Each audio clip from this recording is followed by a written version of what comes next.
Welcome to Rooted in Washington, a podcast about family engagement from Roots of Inclusion. I'm your host, Carrie Bosses, and my guest today is Jen Chong-Jewell. Welcome, Jen. Thank you, Carrie. I'm so excited to be with you. I haven't seen you in forever. The whole thing has felt like Reunion City. It's been nice. Yes, I'm digging it. I also feel like, I know we weren't babies, but I did feel like we grew up a lot as moms who are advocating for our kids. And then I felt kind of thrown into that advocacy space. And I've always assumed that you were kind of thrown in too. So I see you post a lot about your son.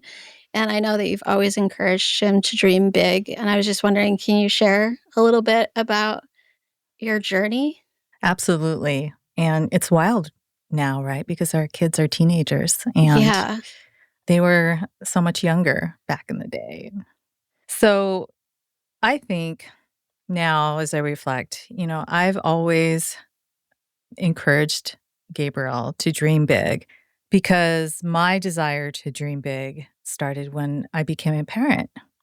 I became a parent later in life, and so I had a lot of hopes and dreams when I was able to have Gabriel. And also, I'm a daughter of an immigrant. And so that's kind of been instilled in me to dream big for not only my life, but I would pass that on to my kiddo. And so, when he was born, it became pretty clear that he had a lot going on medically. And in the early days, it became also clear that he would have a lifelong disability. So what that told me was that as a parent, I needed to kind of step it up and learn all I needed to learn, because growing up in public schools and stuff, I knew enough to know that systems don't always serve children and families well. So when it was clear Gabriel had a disability, I knew that it was not going to be a given that he would have opportunities and the ability to be encouraged to dream big for his own future. So I think learning all I can early and often was very important to me. And this journey has been relentless and sometimes really brutal. But I have also come to know the best people. That includes you and other parents and other community members who I've learned so much from and have encouraged me so much to keep going. And it's helped to sustain me to support him. I don't know how we get through without community. I became a parent by adoption, and she was almost 4. And then we were new to Seattle when we moved here. And then a few months later, I got the call to go adopt and be abroad for 2 months and then come back. And I assumed that a lot about the education system had been fixed since I had been in school. And then I was just new to the city, and I assumed that it was a progressive place, and we moved into a neighborhood that the realtor said, oh, these are the good schools. And then all these things you learn, good schools for whom? Not for my kid. They were going to send her somewhere else anyway. It wasn't in our neighborhood. We should have lived closer to a school that actually provided services. But just navigating all of that was really overwhelming, but I couldn't have done it without meeting folks like you too. And just even to have somebody to ask, is what I'm seeing real? Because so much of it, well, am I being fair? Is this what's really happening? Why is this so hard? Is it just hard for me? And that's what made me think, if this is hard for me and I'm a lawyer and I find this overwhelming and I don't understand what they're asking of me, what is it like for everybody else? And I just thought, wow, they really screwed. Lovely word for a family engagement podcast. I was like, that's the cleanest word I have. This is clearly just not working. And I don't think it felt good to people either, whether they were educators or families in the mix or students. It just felt like this slog and trying to get supports and be seen. Yes, all of that. And, going back to the importance of community and connections, definitely. Because as a parent, I've had to ask the questions of other parents, does this sound right? Or, is this really true? And so I've just appreciated being connected to other families. And often, I will acknowledge, even in school systems, there are educators, administrators who are living at that intersection of being a professional, but also having their own kids with disabilities. So sometimes I come across those folks, and that's been helpful too, because then we have some shared, I don't know what's the right word. Is it anxiety or just frustration?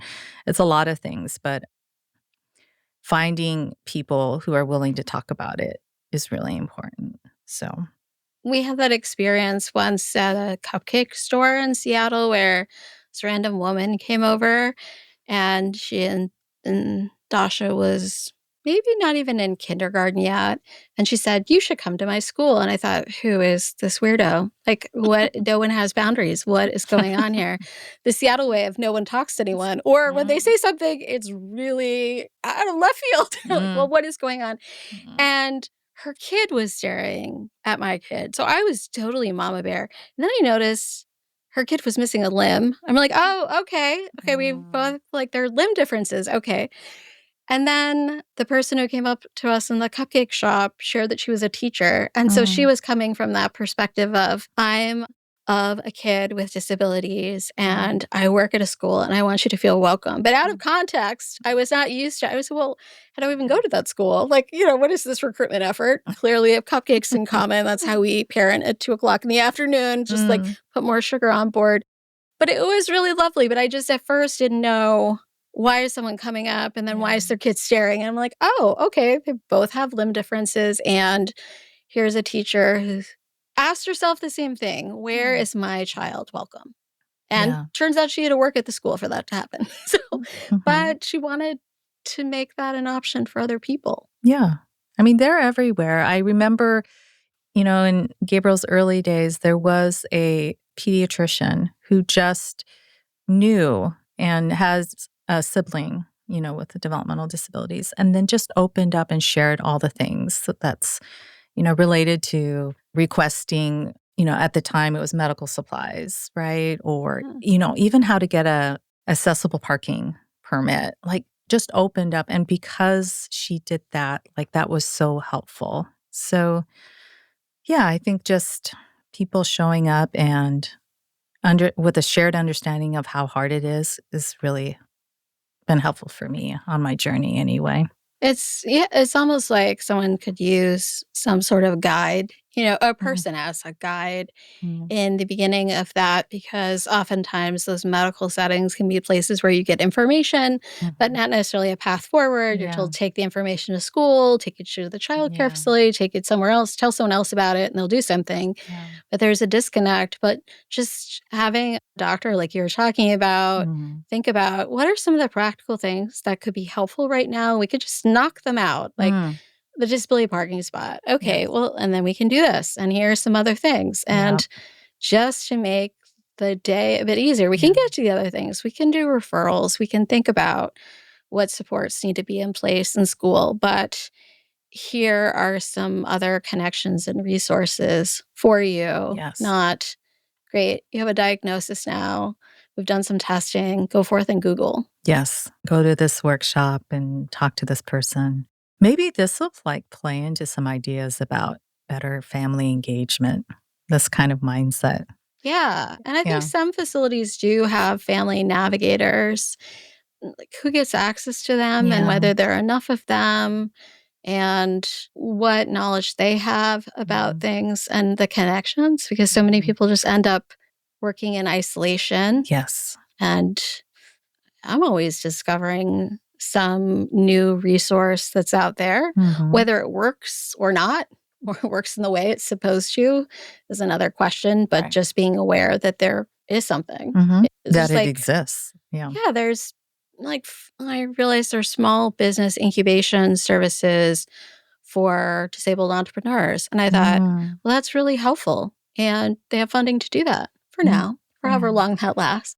But that is something where, and it's extremely difficult to help people navigate if they're getting benefits, or how would they handle something like health insurance. And if we could think about those resources and kind of wind them back a little for young people too, how do we even create a pipeline into saying, if you have a passion, maybe you could develop a business around that, or doesn't have to be a full-time job, or maybe there's a family member who has learned a lot from their experience and wants to think about what services or products would look like. Here's your support. So connecting those parts, it's definitely more than one person's full-time job. Yes, you found people, but what were the biggest barriers to advocacy? Or what were even some of the barriers to finding people? Where do you find people?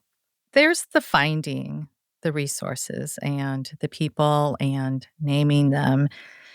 But also, I think something that doesn't get talked about enough is the emotional toll and labor it takes to engage in that.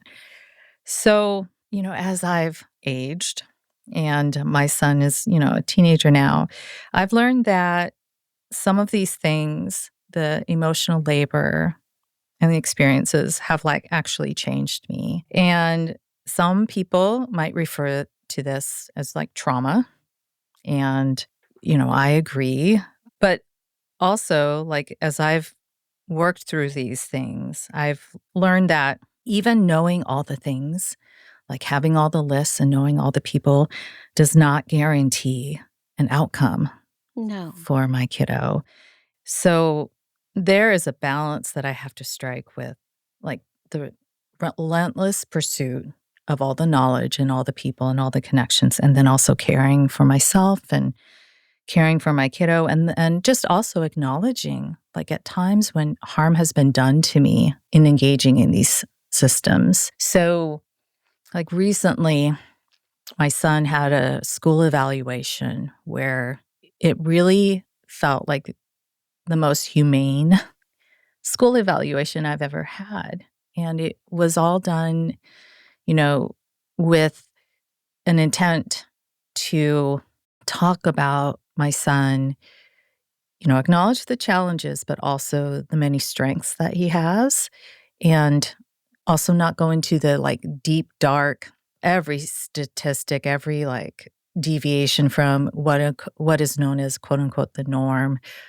We didn't sit there and read through, document or page after page. So that's kind of what I think about. It's easy for me because I am a good researcher. I can find things and locate people. But what hasn't been always easy for me is acknowledging at what cost that has come for me. It certainly takes a toll. I think we talk a lot about compassion fatigue, and we talk about burnout for educators, but advocating can feel like a game of attrition. Years ago, I ended up writing this article about advocacy fatigue because it's how you're perceived, but then it's also not an abstract concept. It is your child, and you're right in the throes of it. So wondering if you're doing enough for your child, is there something else you should be exploring, realizing that people don't always respond well to even the best intentions or efforts around advocacy or even questions. And then sometimes parent community can be supportive, but I've also seen parent community give bad information to other people, shame people. Maybe sometimes the best solutions can come, but there's a lot of sorting through the fact that other people are also on high alert and have had negative experiences. And if they've had an overwhelmingly positive experience, then sometimes that doesn't feel good either, because you're like, well, what is it about my situation? Did I not know the magic words? Am I a jerk? Why did I bring out the worst? What is this? So I find it very easy to spin about all of those things. And just there's often a lot of deference expected for experts, But then I think things can fall apart when experts are not the experts, air quoting, are not necessarily offering solutions or strategies, even just something to try next that could be helpful. I don't want to just know all the bad stuff or tell me that she's cute and you think she's funny. Like, great. But she's also here to be educated and be a member of your school community. That's right. And we're running out of time. And I had to say, we had an eval recently, I had to say to them, you won't see the effects of this decision. She will be out of here. And I just have to think about what skills and supports we can work on now so that she's less alone, because it's going to get harder. Yes. And I won't necessarily forgive myself for everything if we didn't try, but there's only so much you have of yourself to give to, because then it becomes fallout for everything. Making dinner, being in a decent mood, wanting to try again to do something. And I think maybe not trying to do all the things is what I have learned over time, because people say, but what about, okay, she's happy there, but what about the rigor? Or what about this? And I just say, I think about that, and I'm not just calling it in, but for me, these were some things that are really important be in place for her, for just my sanity and being able to build any sort of trust. So it's not perfect. It's not perfect. It's far from perfect. Exactly. She's not suicidal. She's not, like, there are just things where you're like, I didn't know that would be the calculus, but I've seen other school environments for my child. And I'm like, well, I know what it could look like.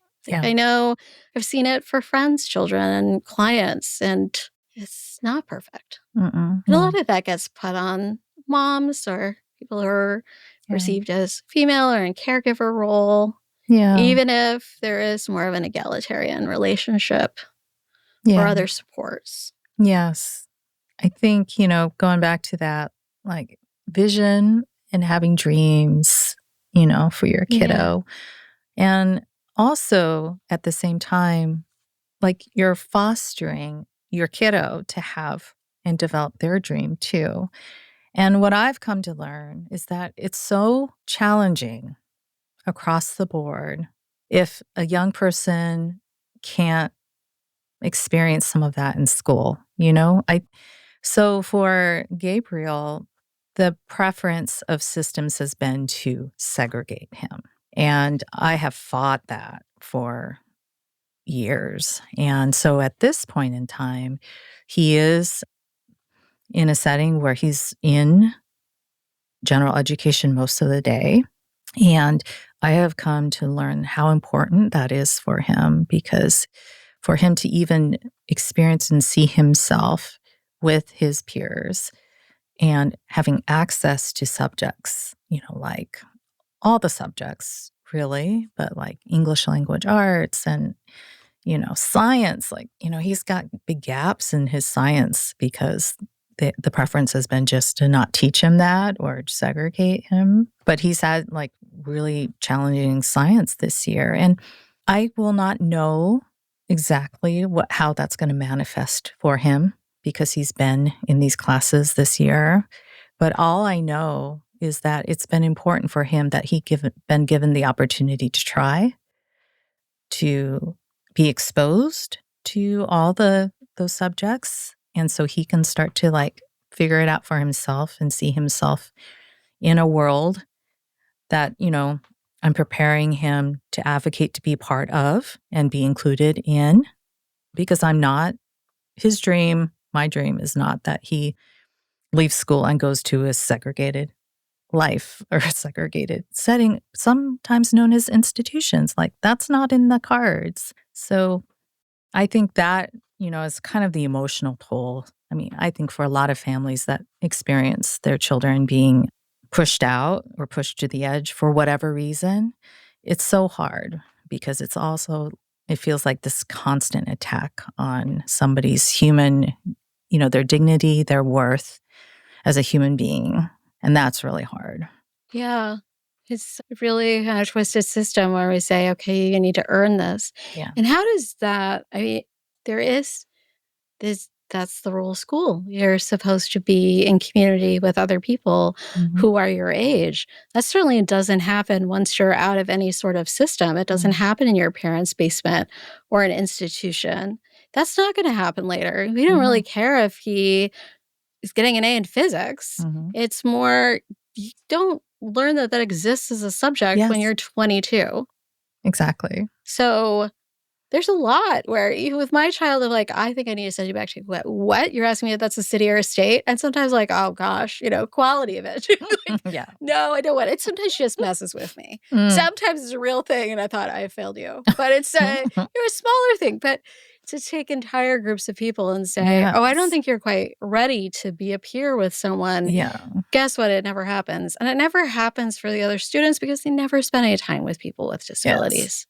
Yes. No one could talk about it. No one could talk to them. No one. It doesn't happen. There's not a magical second act here where that happens. And that's all time lost. All time lost. I mean, and that was my experience growing up, and going to schools in Washington State, all segregated. Like I just have like these faint memories of seeing, the bus that was shorter or that the classroom at the far end of the hall that would like creak its door open from time to time and you would see students, my peers. But you never had the opportunity to interact and develop relationships. And so, I knew that growing up, that was my experience. And then when my kiddo came along, it was like, oh, like to your point, nothing has changed, in some ways. Like, and I'm not a spring chicken. That was so long ago. I'm not either. Not even a parallel universe, the same universe at the same time. Yeah. I mean, I was in school in Maryland in a separate school until third grade. And then my parents advocated, but then I didn't see other people with disabilities. I mean, I know there were other people with disabilities because so many people with disabilities in the world, but that's not how it was framed. And so then I lost out on some community, but the people that did not leave that environment ended up on the floors of their bedrooms. And many of them were very smart. I mean, like a word like smart is loaded, but really just inquisitive and engaged when I knew them and they were younger. And they had things they wanted to do in the world. It wasn't a lack of dreaming big or ideas or curiosity. But that all just kind of went downhill as the years passed because there's hardly any sort of stimulation or engagement. Yes. It's a great way to tell an extremely depressing story, but also to really tank someone's life if that was the peak of, early elementary is the peak of when people would be eating with other people at lunch or maybe going to music class. And then after that, you give a lot of people therapies to stay in their house. I don't know. It was so sad.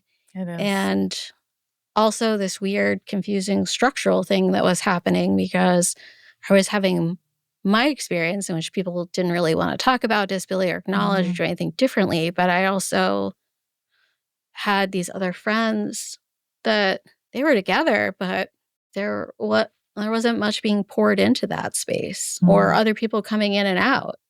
It was the same. Yes. Except they went home at the end of the day, but everything else about it, the best qualities of an institution. And hard for the people who worked there too, many of whom were there for decades.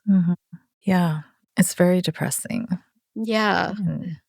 It is really depressing. And I don't think that's what people think they're signing their kids up for or signing themselves up for if they're, doing early learning or doing physical therapy school or something else. They have a different dream too.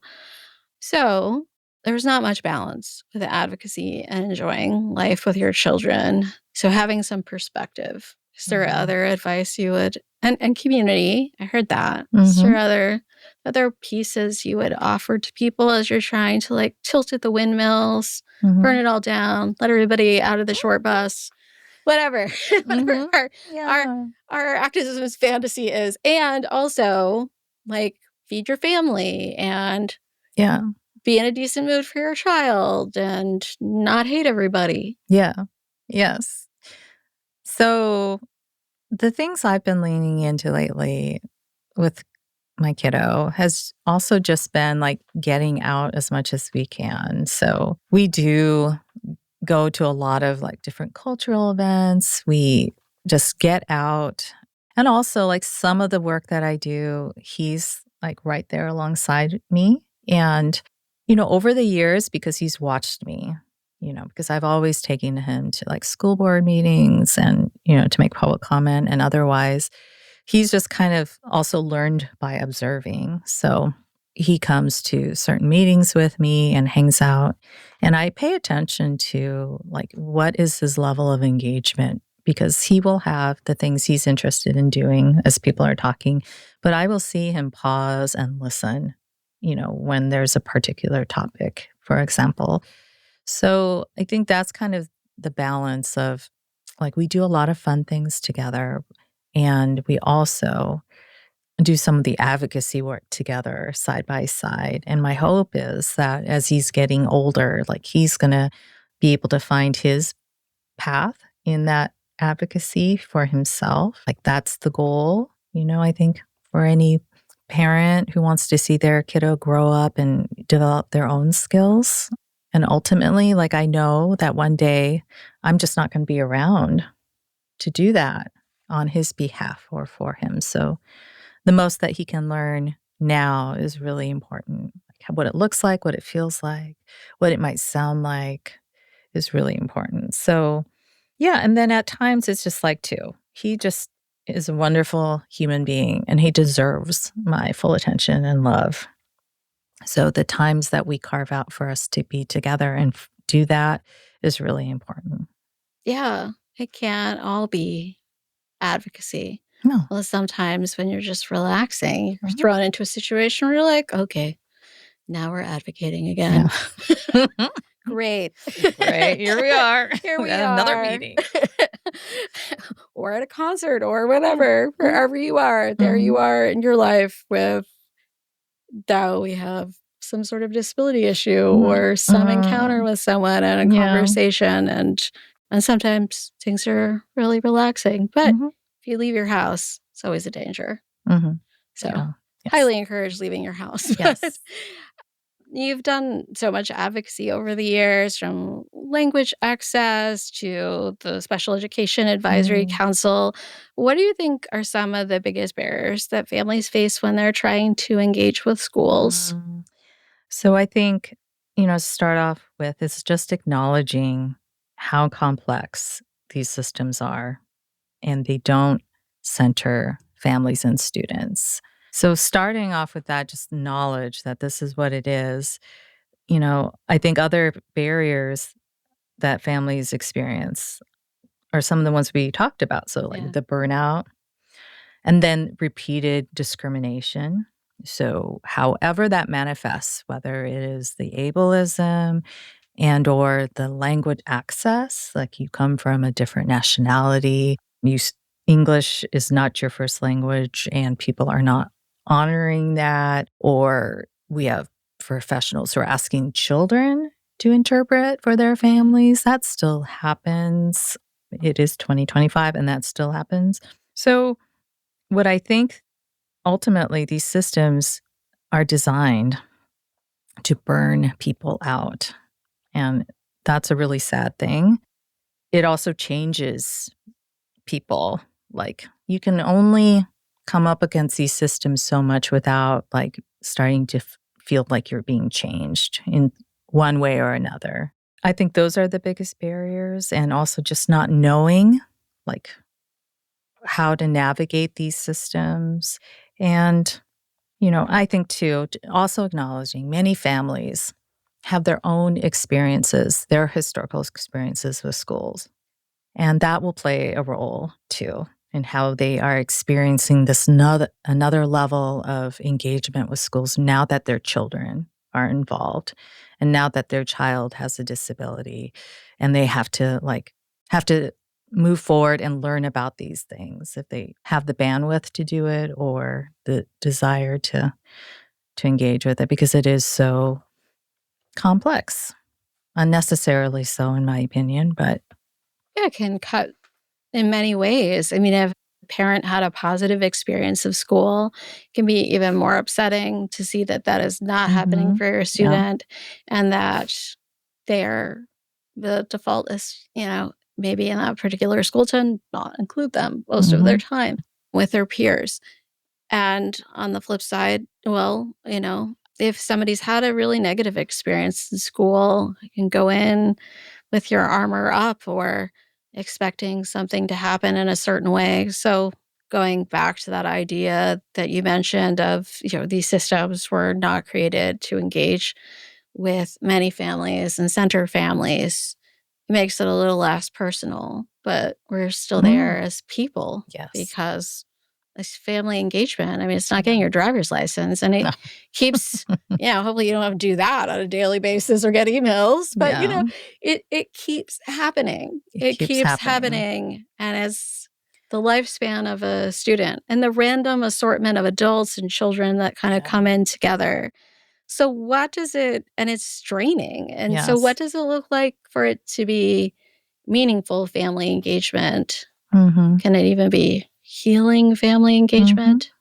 I Is it mean, like 3.0? that would be ideal. That would be so much better if there was a thought that, approaches to family engagement these days need some kind of like restorative or healing aspect to them, if that was acknowledged up front.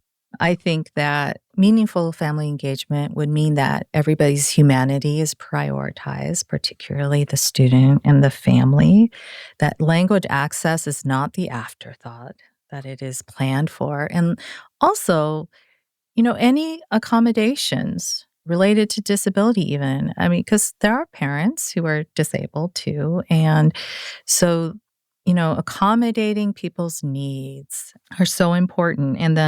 And a strong commitment to constantly evaluate practices and individualize practices for families and students. I think it would mean that our schools would understand that sometimes these things it's not necessarily a linear thing. A point in time where, okay, early on, family engagement looked this way, but thinking ahead down the road, maybe it's going to need to shift and change as that child gets older or the needs of the family and the child change. I think those are some of the ways that it would look like. But also, you would hear directly from families and students that it is working.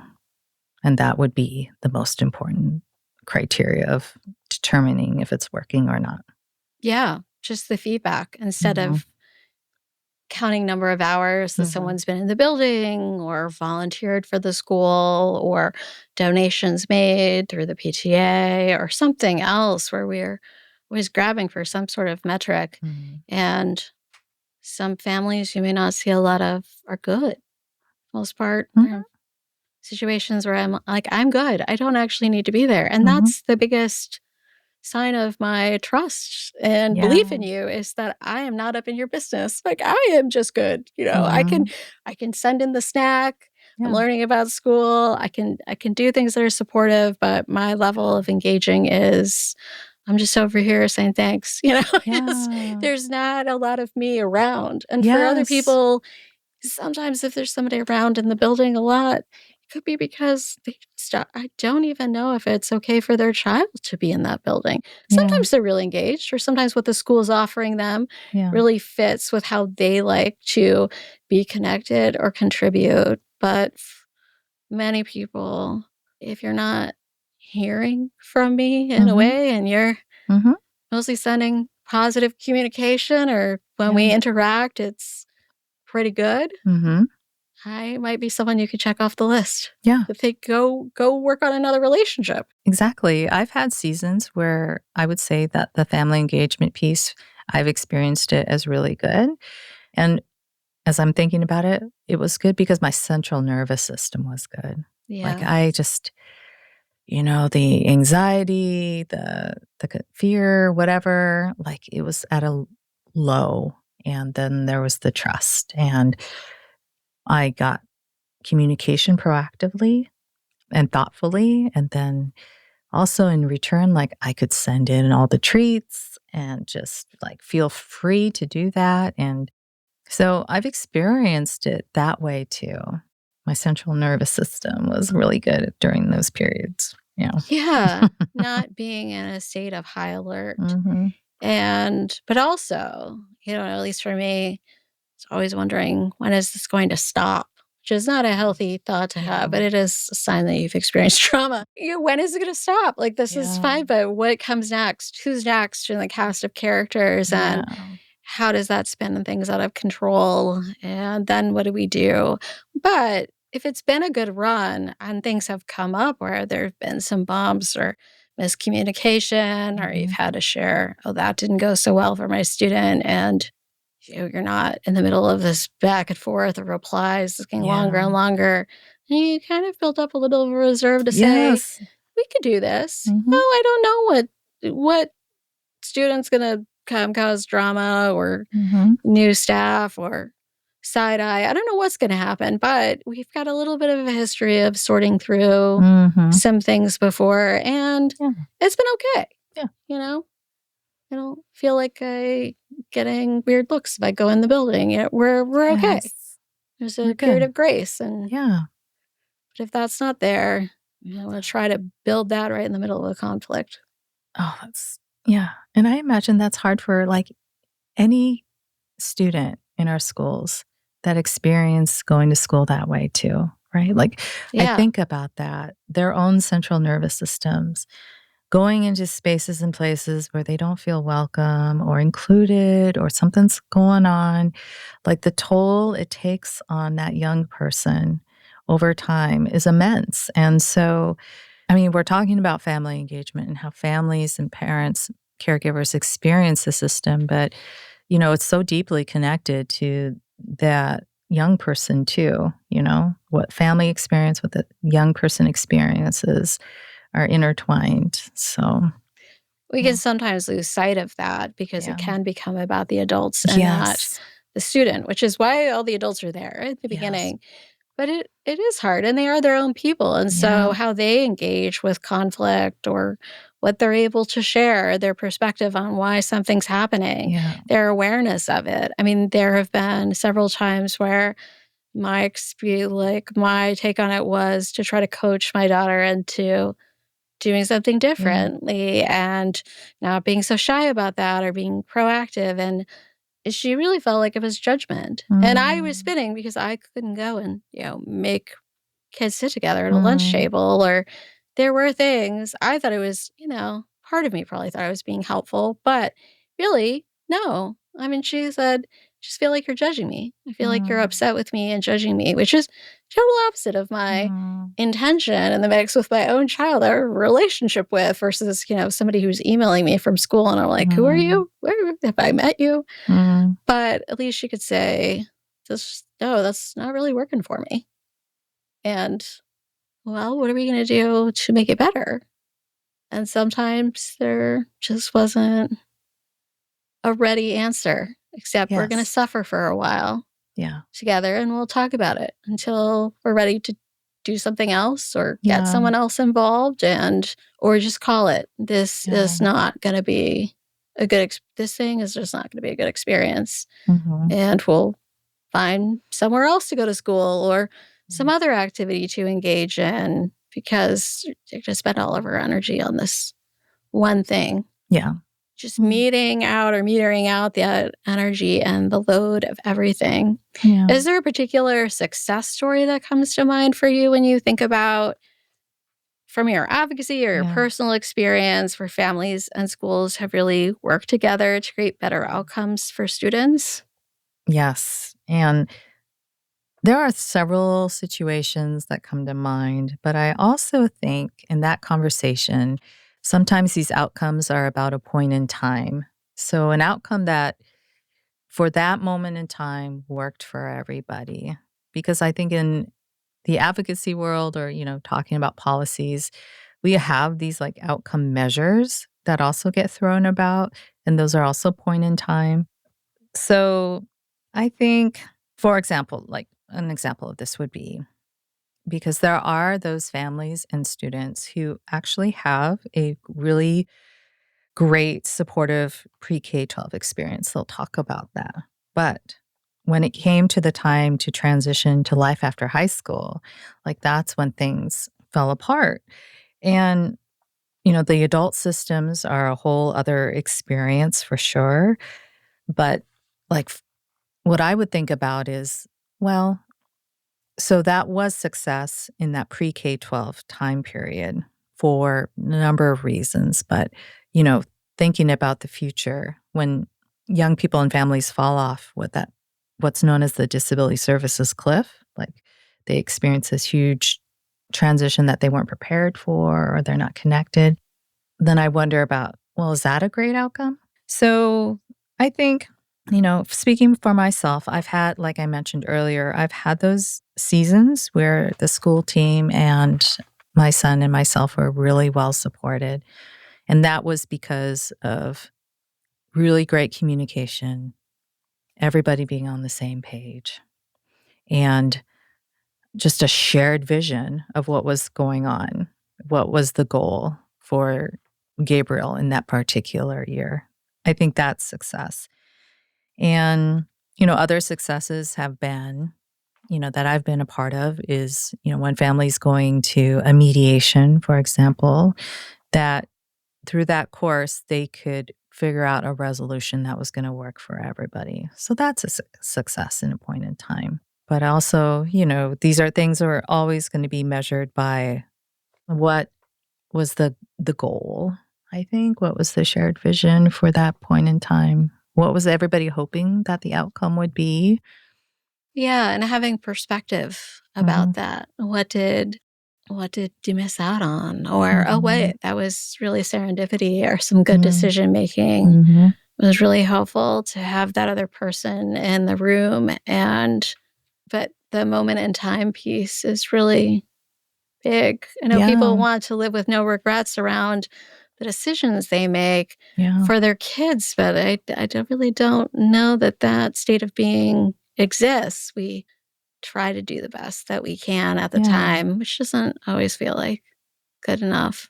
And the impacts on them of, you're not like our house is not a law firm, child development center, therapeutic space, yeah.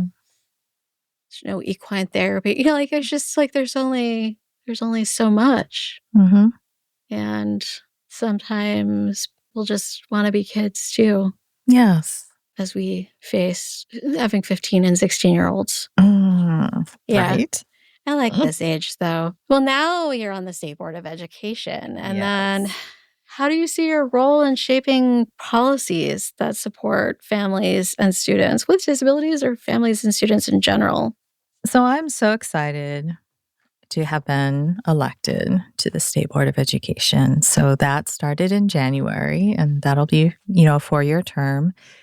And I think I'm excited for several reasons, but also feeling like there is a space and place to make sure that in all the conversations when it comes to graduation requirements, education, policy, and advocacy, that all means all. That we, in any topic we're discussing about Washington State students, we mean all our students. And so reminding folks about that, and also the composition of the board, they're just really great people. It's a really great time to be connected and be serving on that board. So that's what I'm thinking about. We're also into the work of Future Ready, which is aligned with, examining the graduation requirements and doing that with community members, which is so important. And that staff for the State Board of Education does so much work and intentional thought and planning to make sure that we are engaging with community members. So I'm looking forward to what the outcome of that will be because we're still in it, but also being in a space that in place that's not kind of separate and set apart as being special or special education. It's education, folks. We're talking about educating all our young people in Washington state. That is one of the issues with policy circles and making, somebody had sent me a message recently saying, oh, somebody said they would do a task force or a work group. And my immediate unfiltered reaction was like, oh gosh, 7 hours where good ideas can often go to die or just be with other people. Extremely important part of my experience in being in state government and building relationships and really fond memories and good discussions. But so many times I thought that the discussions that we were having in settings that were focused on disability, focused on race, focused on language access, whatever the topic was, weren't actually going further. Sometimes they were in powerful ways through bills and legislative, there was, following through. But there was so much wisdom that was coming that really was going to end in a report or recommendation. And it wasn't necessarily in a larger decision-making body. Yes. Yeah. But, good discussion, also memorable experience, and made me think more critically about all kinds of things, and I'm grateful for that. But some of those ideas are still in the basements of Olympia or Renton or wherever it is that we met. And it was on a job interview. I really applied for one job in the last year. I was on a job interview, one for one. I was on a job interview because a month ago, and they said, well, tell me about a bad day at work. And I kind of gave that example. I said, well, here's the flip side. One, you're in a windowless room. It's a 7-hour policy meeting. And all the people come together. You establish these strong relationships. There's some energy. But then what next? What next? And you're just worn down. Yeah. Yeah. And it's not just because, it's not because you've assembled a group of people that just want to appreciate a problem. Yeah. It's how do you translate that? How do you apply pressure? So I'm glad that the state board is a positive experience. It's honored youth voice over the years, which is great. More community members need to know about graduation requirements. I would not pass a test on graduation requirements. My husband recently asked me what they were for my daughter. I told him to look it up. I know. We have teenagers, Gary. I know, and I've seen so many slide decks, but I really could not pass a test on that. I assume that she's on track. That's what I'm told, but I really should review them. But they're just not accessible in so many ways, like what you're going to consume and what you keep space for. So you said the community engagement around the state board and graduation and being future ready. Are there other policy changes or initiatives that you think that will make it easier for families to engage with the education system? Well, time will tell. So the shift in the burden of proof that happened last session, so where, families, if they are taking the school district to due process, it's on the school district now to prove upfront that they are providing a free and appropriate public education. So there was a lot of thought that that was going to be meaningful and help families. And my hope is that it does and that it will. And so we'll just know more with time, like how that's shaping out for families. I think at this point in time about the solidarity in fully funding special education, that has been interesting for me to watch because all the education partners have been coming out of the woodworks, schools and superintendents and, all the acronym soup of the Association of Washington School Principals. Everybody comes out and talks about the importance of fully funding special education. And I appreciate that. So if we get there as a state, I think that'll be helpful. And I would love and I hope we can have more conversations about if we get this funding to fully fund special education, can we talk about how that funding is being utilized to do anything different than we've already been doing to improve outcomes by any, measure that we are currently utilizing to measure outcomes? Can we talk about also going back to basic education, how we fail to fund that in and of itself because special education, again, is not separate and set apart from basic education. It is the service that is required to let every young person access their basic education, right? So I think it can be helpful. I wonder how that'll shape up at the end of the session. And then, lastly, the piece of legislation that my heart just keeps like plummeting, about is the bills that we've had come up about ending isolation practices or rooms and addressing mechanical and chemical restraint of students. Like that bill died once again, and I'm so disappointed about that because in my mind, I see that as a measure of how we are not acknowledging the full humanity of our young people in our schools. And I'm hopeful that that will come back again, that we'll have another opportunity in years ahead to make Washington a place where we don't build isolation rooms for our young people, especially our youngest ones, because those are the ones who are most impacted, the ones who are in elementary school settings.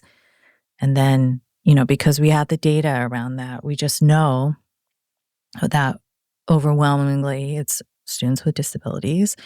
And then on top of that, it's also, our students of color, students who are having high trauma backgrounds, like particularly those in foster care. So that's like a future hopeful one. But the previous two, proof of burden, and, if we get to the point that we're fully funding special education, can we talk about more about how we use that funding?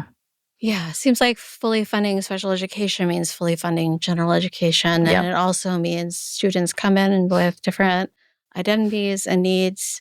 And so we're talking about the other services, instruction, differentiation students need so they can all be. So it can be like, we got some funding for special ed. So your disability stuff, great. English not as your primary language. Bad news about that. You're going to be going back to the trailer for that one too. Or you're an interesting combo. We were anticipating people with ADHD in the general ed classroom, and that's what we meant by this. And it just, and then where did it go? Like what was our intention?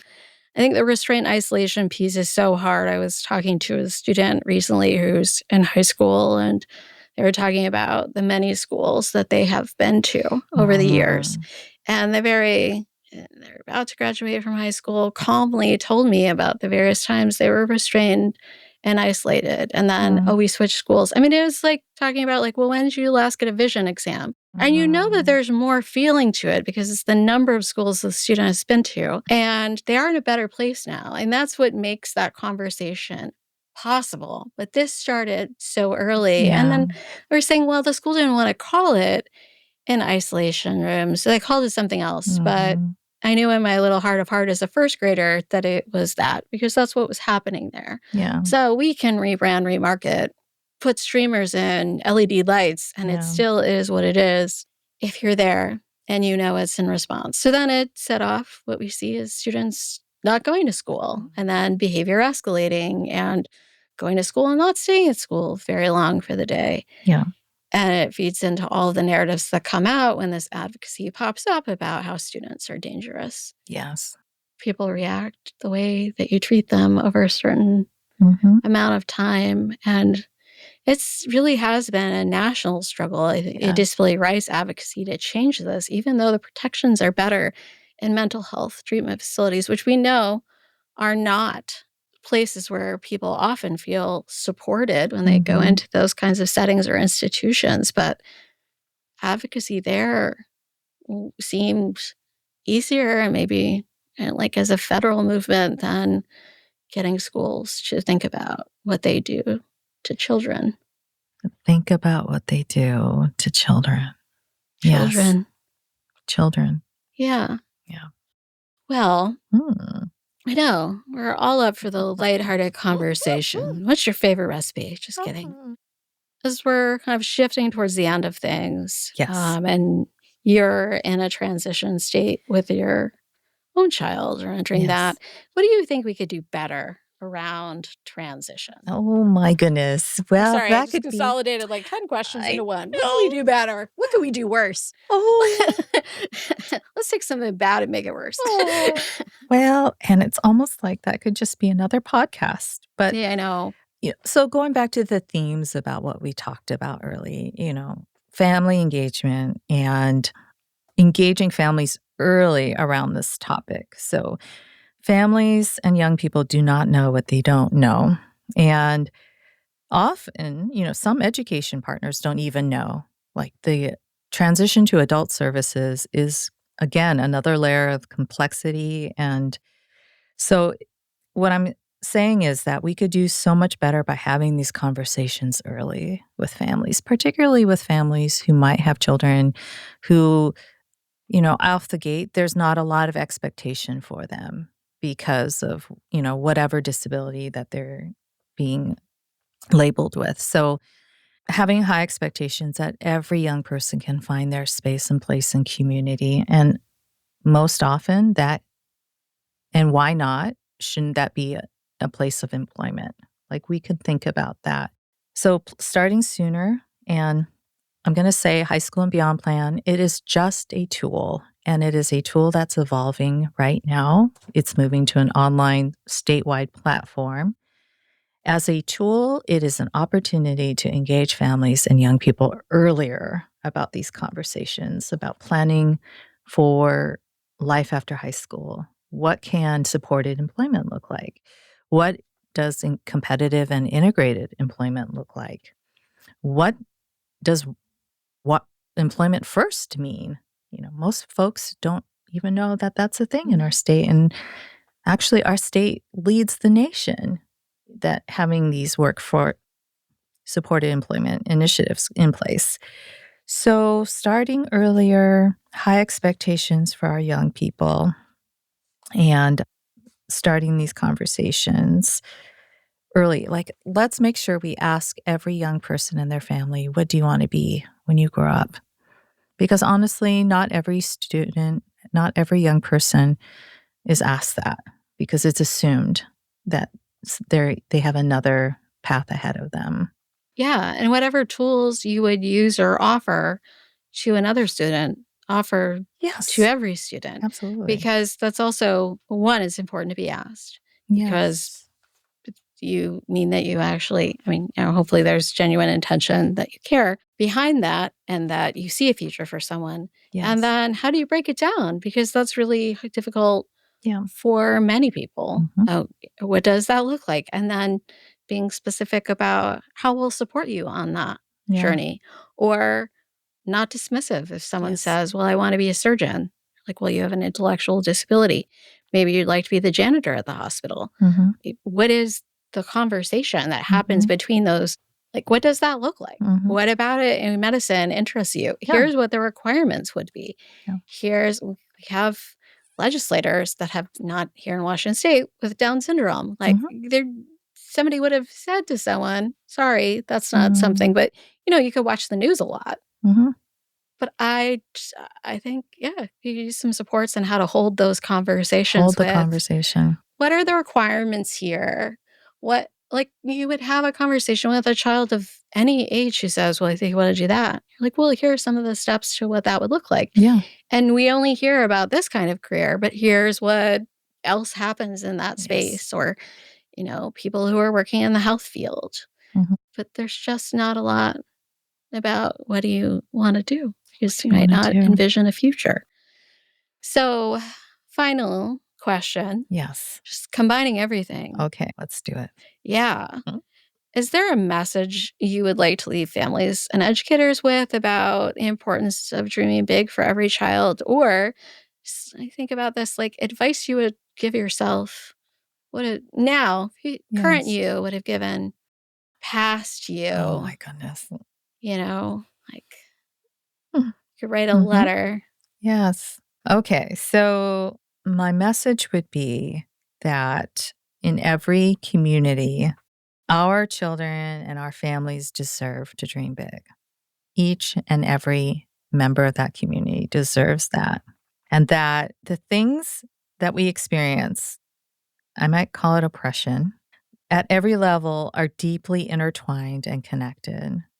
So oppression is designed to keep people from dreaming. So dreaming big is an act of resistance. And when we dream big together, we can get to liberation for us all. So that's like a really heady response to that. But it's what I think about often. And I would say to the younger version of myself, especially when I was holding my little one and I had so many fears and anxieties, I would just tell her, keep dreaming big and believe that there's people you can connect to that will support you and that you all also be changed in this experience too. And it's so worth it. It's so worth it to lean in and connect with other people and dream big for your community and your loved ones. It is. And what is the value of playing small or, feeling like you are limited to a certain place or set of options? No one really benefits from that. Not the world around us, not the individual person who's being told that. Yeah. And if we can provide that for each other, it's always, path to liberation. Services and supports, they're important, but they're one piece of it. It is one piece that supports the vision of dreaming big. So knowing that even if you're not able to access something right now, there's a lot of other things you can access and support that are available in community, with the support of other people. So I think that's the thing that too is so discouraging for families and young people. Like if they can't access a service right away, or if it's, because it's a hurry up and wait. Like you apply for something, so you got to hurry up and then just wait for it. In the meanwhile, you have to keep dreaming and building your community and believing that it's possible. Yeah, and the service is not a cure-all, even if you get it. It's the fact that you are connected to community and that everything was set up so that you would exist in isolation, but you're not accepting that. Nope. And that's how we get through. That's how we get through. Thank you so much. Thank you, Carrie.